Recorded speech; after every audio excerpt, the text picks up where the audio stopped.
Hello students, good morning and welcome to the chemistry world. तो chemistry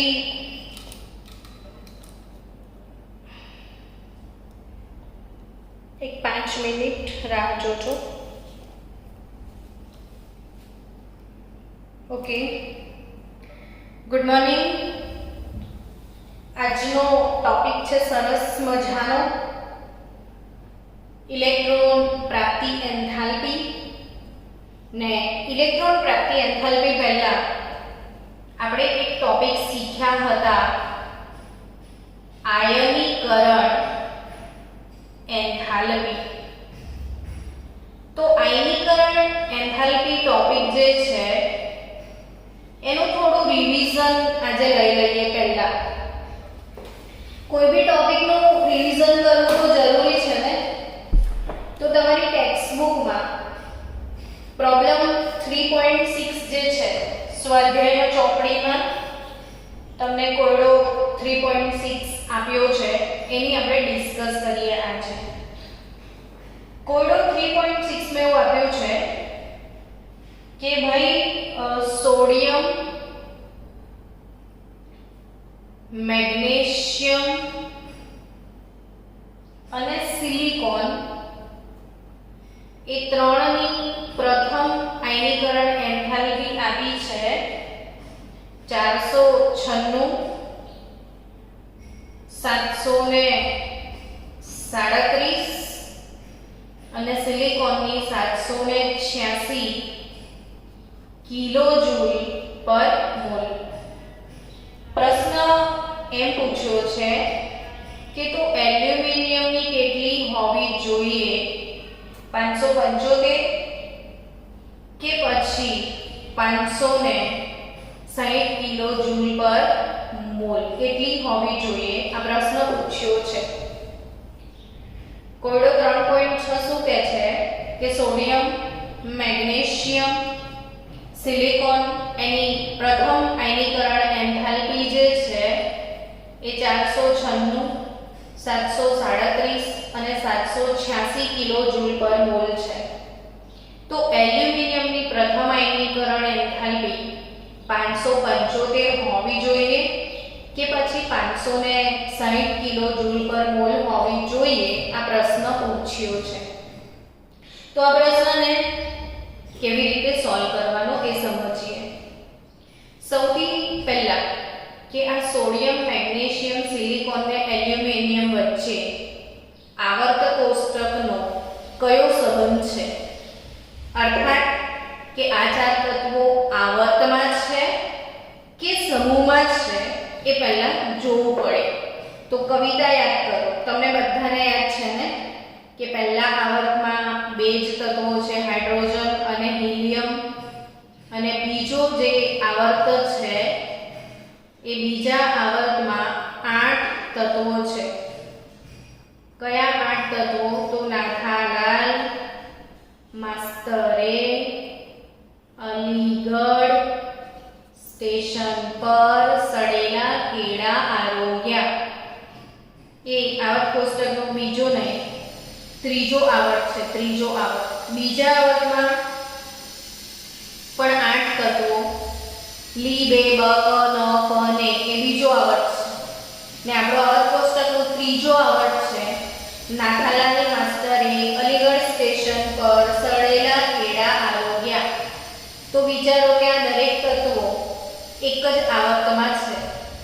હવે એક જ આવર્તમાં તમે ડાબેથી જમણી તરફ જાઓ છો તો શું જોવા મળે છે? તો કે કદમાં ઘટાડો થાય છે. ડાબેથી જમણી તરફ જતા કદમાં ઘટાડો થાય. હવે કદ મોટું છે તો આ ધન, કેન્દ્રમાં ધન આયન છે ને કક્ષામાં ઋણ ભાર છે. કેન્દ્ર અને ઇલેક્ટ્રોન વચ્ચે શું હોય છે બાળકો? તો કે ધન અને ઋણ વચ્ચે શું હોય? બોલો. તો આકર્ષણ હોય ને કે ના હોય? ધન અને ઋણ વચ્ચે શું હોય? આકર્ષણ હોય. તો અહીંયા કદ નાનું છે તો અહીંયા આકર્ષણ કેવું હશે તો કે ઓછું હશે ને કદ નાનું છે તો આકર્ષણમાં શું થયું હશે વધારો થયો હશે કે નહીં તો અહીંયા આકર્ષણ ઓછું અહીંયા આકર્ષણ વધારે હવે તમને ખ્યાલ છે કે વધારે આકર્ષણ માંથી ઇલેક્ટ્રોનને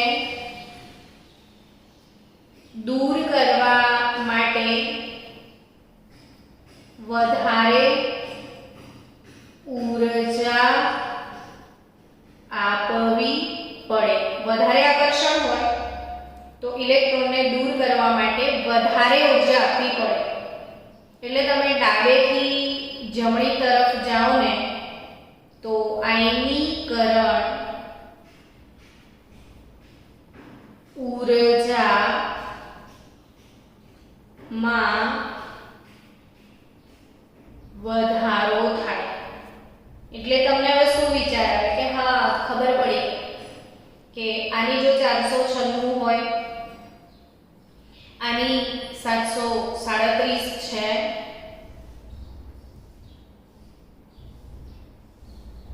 એલ્યુમિનિયમ એની આપણે વિચારવાની છે કઈ છે અને સિલિકોનની 786 છે તો 496 થી વધારે 737 એનાથી વધારે 786 તો ઓબ્વિયસલી આયનીકરણ ઊર્જામાં વધારો થશે એટલે તમને એવો વિચાર આવે કે 575 કે 760 તો તમને વિચાર આવે કે 760 અહીંયા મેચ થઈ જાય જો 760 મેચિંગ થઈ ગયું 496 737 760 786 આયનીકરણ ઊર્જામાં વધારો થાય પરંતુ એવું નથી એ જ અપવાદ છે તો શું અપવાદ છે એ જ તો સમજવું છે આપણે તો મેં તમને બીજા આવર્તની વાત કરું બીજા આવર્તની તો લી બે બ ક નો ફ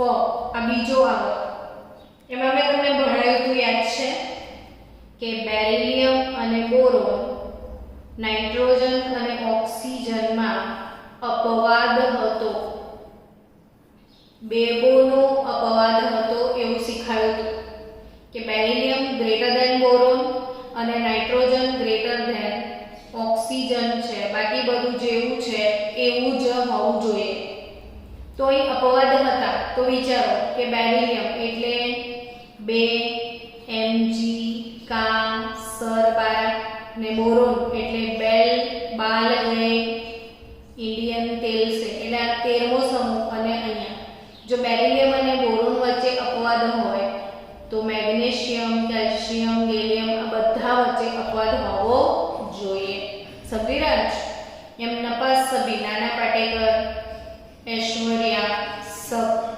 OS છે T2 જેમ નાઇટ્રોજનનો આખો સમૂહ છે એ બધામાં તમને અપવાદ મળશે એટલે નાઇટ્રોજનની જો ઓક્સિજન કરતાં વધારે છે તો અહીંયા તરત એના પછીના આવર્તમાં ફોસ્ફરસની સલ્ફર કરતાં વધારે છે એમ અહીંયા મેગ્નેશિયમની એલ્યુમિનિયમ કરતાં વધારે હોવી જોઈએ તો મેગ્નેશિયમની એલ્યુમિનિયમ કરતાં જો વધારે હોવી જોઈએ તો આ 737 છે તો પછી આ કેટલી હોવી જોઈએ 575 હોવી જોઈએ હવે ક્વેશ્ચન એમ થાય સમજ તો પડવી જોઈએ કેમ 575 હોવી જોઈએ તો કે ચારેયની ઇલેક્ટ્રોન રચના લખો એટલે તમને ખ્યાલ આવશે કે સોડિયમ મેગ્નેશિયમ એલ્યુમિનિયમ અને સિલિકોન સોડિયમનો નંબર 11 મેગ્નેશિયમનો 12 એલ્યુમિનિયમનો 13 આપણે આની ઇલેક્ટ્રોન રચના લખીએ તો સોડિયમ એટલે નિયોન 3s1 મેગ્નેશિયમની ઇલેક્ટ્રોન રચના 10 એટલે નિયોન અને 10 ને 2 12 એટલે 3s2 અહીંયા નિયોન 3s2 3p1 હવે બચ્ચાઓ મેગ્નેશિયમમાં જુઓ તો લાસ્ટ ઇલેક્ટ્રોન જે છે એ 3s કક્ષકમાં છે અને એલ્યુમિનિયમમાં છેલ્લો ઇલેક્ટ્રોન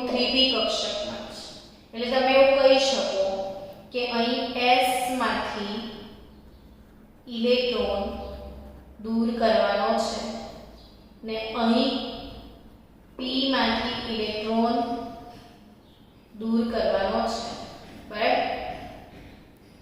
હવે આ s માંથી કાઢવાનો છે, આ p માંથી. તો તમને કીધું હતું કે 3p ની ઊર્જા 3s કરતા વધુ હોય છે.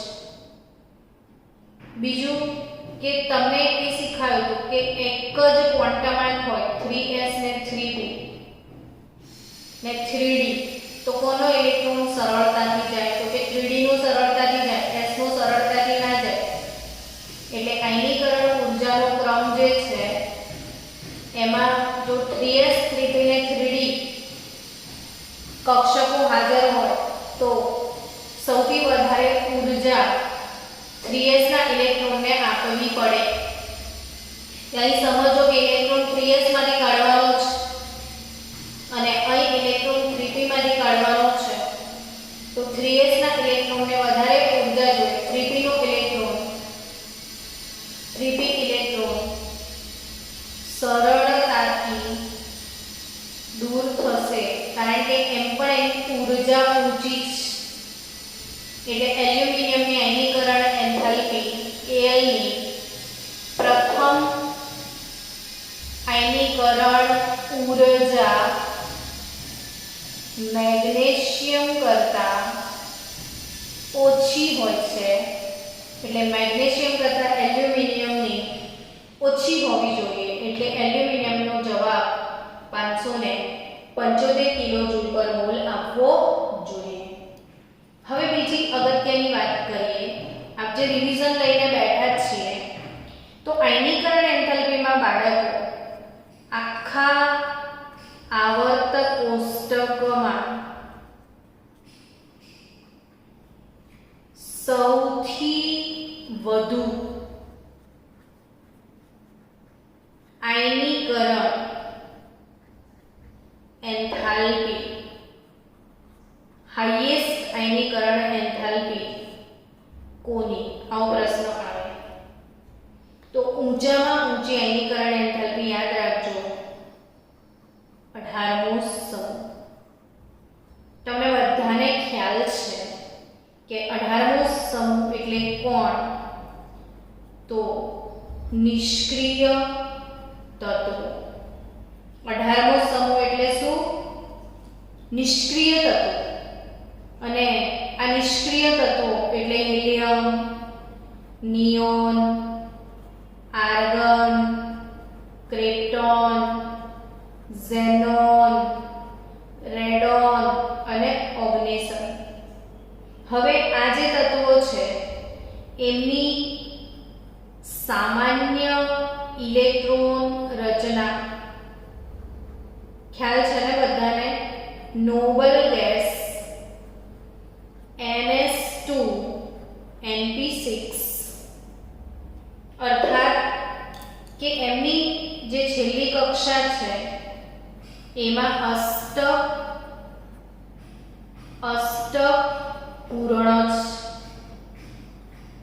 અર્થાત ઇલેક્ટ્રોન વડે સંપૂર્ણપણે ભરાયેલી છે. છેલ્લી કક્ષા ઇલેક્ટ્રોન વડે સંપૂર્ણપણે ભરાયેલી છે.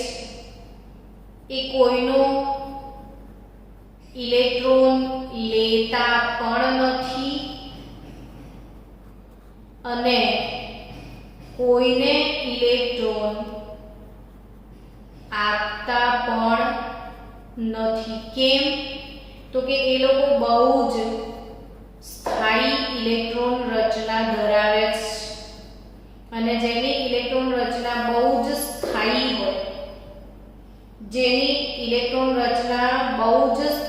હોય, એમાંથી ઇલેક્ટ્રોન દૂર કરી ના શકાય.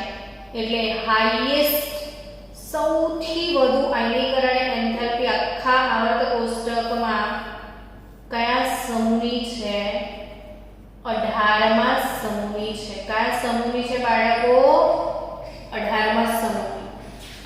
હવે જો સૌથી વધારે 18મા સમૂહની છે તો સૌથી ઓછી કોની છે? તો સૌથી ઓછી લોએસ્ટ આયનીકરણ એન્થાલ્પી પ્રથમ સમૂહ. કયા સમૂહની? પ્રથમ સમૂહની. તો નીચામાં નીચી આયનીકરણ એન્થાલ્પી કયા સમૂહની છે બાળકો? પ્રથમ સમૂહની. પ્રથમ સમૂહ એટલે લી ના કી રબ સે ફરિયાદ ને સૌથી નીચી આયનીકરણ એન્થાલ્પી પ્રથમ સમૂહની છે.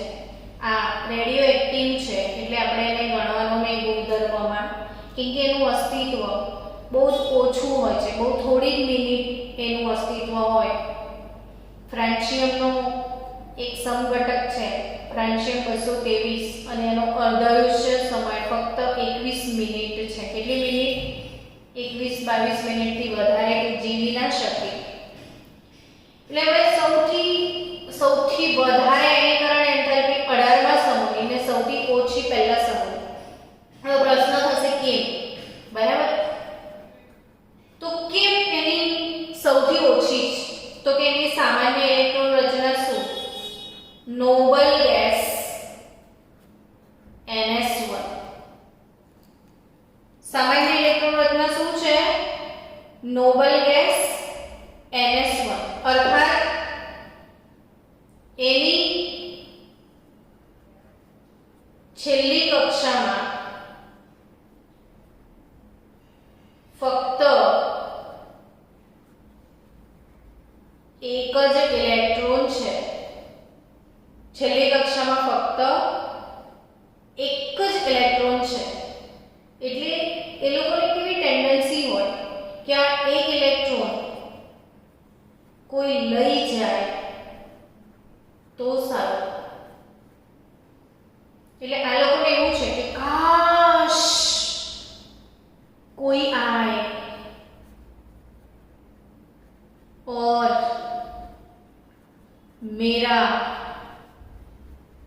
एक इलेक्ट्रॉन ले जाए.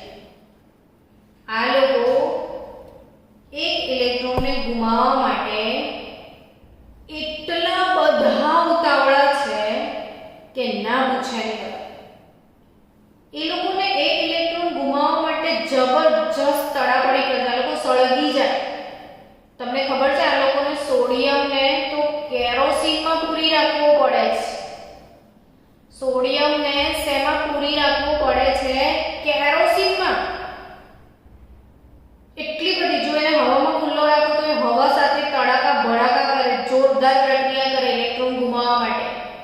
એટલે આ બધા તત્વો ખૂબ જ પ્રતિક્રિયાત્મક છે એવું કહેવાય. બહુ જ પ્રતિક્રિયાત્મક. પાણી સાથે તમે પાણીમાં નાખો ને સોડિયમ તો બ્લાસ્ટ થાય, આગ લાગે. હવામાં ખુલ્લો રાખો તો આગ લાગે.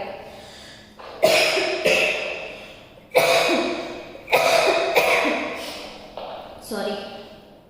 તો કેમ આગ લાગે?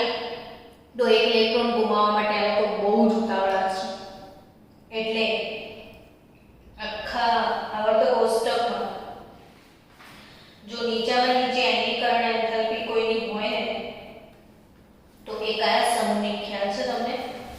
પહેલા સમૂહની. અને પહેલા સમૂહમાં બી સૌથી ઓછી જો કોઈની હોય ને તો એ કોની? સૌથી ઓછી કોની? ચલો જલ્દી જવાબ આપો મને. પ્રથમ સમૂહમાં સૌથી ઓછી આયનીકરણ એન્થાલ્પી કોની એવું મને કહો. તો સમૂહમાં ઉપરથી નીચે તરફ જઈએ ને તો કદમાં વધારો થાય. એટલે આખા આવર્ત કોષ્ટકમાં જેને મોટા ભાઈ કહીએ ને, મોટા ભાઈ એ કોણ? તો સીઝિયમ. ને સીઝિયમનું કદ મોટું છે એટલે ઇલેક્ટ્રોન સરળતાથી દૂર થાય. એટલે સૌથી નીચી આયનીકરણ એન્થાલ્પી જો કોઈની હોય ને તો એ કોની છે?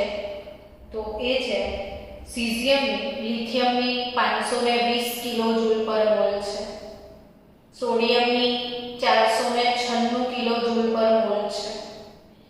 પોટેશિયમ મેગ્નેશિયમ 419 છે, રુબિડિયમ 403 છે, જ્યારે સીઝિયમ તમે દેખશો તો ફક્ત 374 કિલોજૂલ પર મોલ છે. એટલે તમે સમૂહ માટે જો ગ્રાફ દોરો, અહીંયા તમે આયનીકરણ એન્થાલ્પી લખો અને અહીંયા આગળ જો તમે પરમાણ્વીય ક્રમાંક લખો છો તો એનો ગ્રાફ તમને આ ટાઈપનો મળશે. એટલે lithium, sodium, potassium, rubidium, caesium એક જ સમૂહમાં ઉપરથી નીચે તરફ જાઓ તો આયનીકરણ એન્થાલ્પીમાં ઘટાડો જોવા મળે છે. એટલે આખા આવર્ત કોષ્ટકમાં સૌથી ઓછી આયનીકરણ એન્થાલ્પી પ્રથમ સમૂહની અને પ્રથમ સમૂહમાં બી સૌથી ઓછી સીઝિયમની. એટલે આવર્ત કોષ્ટકના 118 તત્વોમાં સૌથી ઓછી આયનીકરણ એન્થાલ્પી સીઝિયમની, ને જેની આયનીકરણ એન્થાલ્પી ઓછી હોય એને પ્રબળ વિદ્યુત ધનમય તત્વ કહેવાય. શું કહેવાય એને? પ્રબળ વિદ્યુત ધનમય તત્વ. કયું તત્વ કહેવાય? પ્રબળ વિદ્યુત ધનમય તત્વ. તો હવે આપણે આગળ વધીએ. આયનીકરણ એન્થાલ્પીની વાતમાં હજી એક બે વાત કરવી છે મારે કે જો પ્રથમ આયનીકરણ એન્થાલ્પી કોને કહેવાય? તો કે પ્રથમ આયનીકરણ એન્થાલ્પી એટલે એક ઇલેક્ટ્રોન દૂર કરવા માટે આપવી પડતી ઊર્જા. હવે સમૂહ 1 ની વાત કરીએ. સમૂહ 1. સમૂહ 1 ની સામાન્ય ઇલેક્ટ્રોન રચના NS1 અને નોબલ ગેસ. હવે યાદ રાખજો એક અગત્યની વાત કે સમૂહ 1 પ્રથમ ઇલેક્ટ્રોન દૂર કરે તો અષ્ટક રચના પ્રાપ્ત કરે. પણ પહેલો ઇલેક્ટ્રોન દૂર કર્યા પછી, પ્રથમ ઇલેક્ટ્રોન દૂર કર્યા પછી એ ઉમદા વાયુ જેવું બંધારણ બની જાય. એટલે એને બીજો ઇલેક્ટ્રોન દૂર સરળતાથી કરી ન શકાય. એટલે યાદ રાખો કે આની જો પ્રથમ આયનીકરણ એન્થાલ્પી IE1 લિથિયમની 520 હોય તો એની બીજી આયનીકરણ એન્થાલ્પી કદાચ 2000 જેટલી પણ થઈ જાય. કેમ? તો કે પહેલો ઇલેક્ટ્રોન દૂર કર્યા પછી એ ઉમદા વાયુ બની જાય છે. પહેલો ઇલેક્ટ્રોન દૂર કર્યા પછી શું બની જાય છે? ઉમદા વાયુ. તો બીજો ઇલેક્ટ્રોન એનો સરળતાથી કદી દૂર ના થાય. એટલે એની પ્રથમ આયનીકરણ એન્થાલ્પી અને દ્વિતીય આયનીકરણ એન્થાલ્પી વચ્ચે ઘણો મોટો તફાવત જોવા મળે. ઘણો મોટો તફાવત જોવા મળે. જ્યારે તમે સમૂહ 2 ની વાત કરીએ, સમૂહ 2 તો સમૂહ 2 માં નોબલ ગેસ NS2 અને સામાન્ય ઇલેક્ટ્રોન રચના. એટલે આ કેટલા ઇલેક્ટ્રોન દૂર કરી શકે? વિચારો, આ કેટલા ઇલેક્ટ્રોન દૂર કરી શકે? તો કે એની 2 ઇલેક્ટ્રોન દૂર કરવાની તાકાત છે. 2 ઇલેક્ટ્રોન દૂર કરી શકે. હવે 2 ઇલેક્ટ્રોન દૂર કરી શકે તો પહેલો ઇલેક્ટ્રોન દૂર કરે, ફર્સ્ટ ઇલેક્ટ્રોન દૂર કરે તો એ ફર્સ્ટ આયોનાઇઝેશન એન્થાલ્પી IE1 કહેવાય. ને બીજો ઇલેક્ટ્રોન દૂર કરે તો સેકન્ડ આયોનાઇઝેશન એન્થાલ્પી IE2 કહેવાય. ને ત્રીજો ઇલેક્ટ્રોન દૂર કરે તો 2 ઇલેક્ટ્રોન દૂર કર્યા પછી એ ઉમદા વાયુ બની જાય.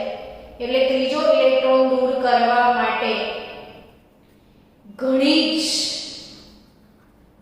ઊર્જાની જરૂર પડે. ત્રીજો ઇલેક્ટ્રોન દૂર સરળતાથી ના થાય. ઘણી જ ઊર્જાની જરૂર પડે. એટલે એવું કહી શકાય કે આની IE1 IE2 ધારો કે આ 400 હોય, આ 600 હોય તો આની જે ત્રીજી છે એ 2000 3000 4000 જેટલી ઊંચી એટલે આમાં બીજી અને ત્રીજી આયનીકરણ એન્થાલ્પી, બીજી અને ત્રીજી આયનીકરણ એન્થાલ્પી વચ્ચે બહુ મોટો તફાવત હશે, વચ્ચે બહુ મોટો તફાવત હશે. સમજી રહ્યા છો? સમૂહ 1 માં પહેલો ઇલેક્ટ્રોન સરળતાથી દૂર થઈ જાય પણ બીજો ઇલેક્ટ્રોન દૂર ના થાય. કેમ? પહેલો દૂર થયા પછી એ ઊંડા વાયુ બની જાય એટલે પહેલી 520 હોય તો બીજી 2000 ઉપર નીકળી જાય એટલે પહેલી ને બીજી વચ્ચે ખાસો મોટો તફાવત આવી જાય. એમ સમૂહ 2 ની વાત કરીએ તો 2 જ દૂર કરી શકાય તો બીજી ને ત્રીજી વચ્ચેનો તફાવત ઘણો મોટો આવશે. એટલે આ એક અગત્યની નીટ જી માટેની વાત છે જે સમજવાની જરૂર છે બાળકો. તો આ થયું આયનીકરણ એન્થાલ્પી અને એને રિલેટેડ થોડા બહુ એમસીક્યુ.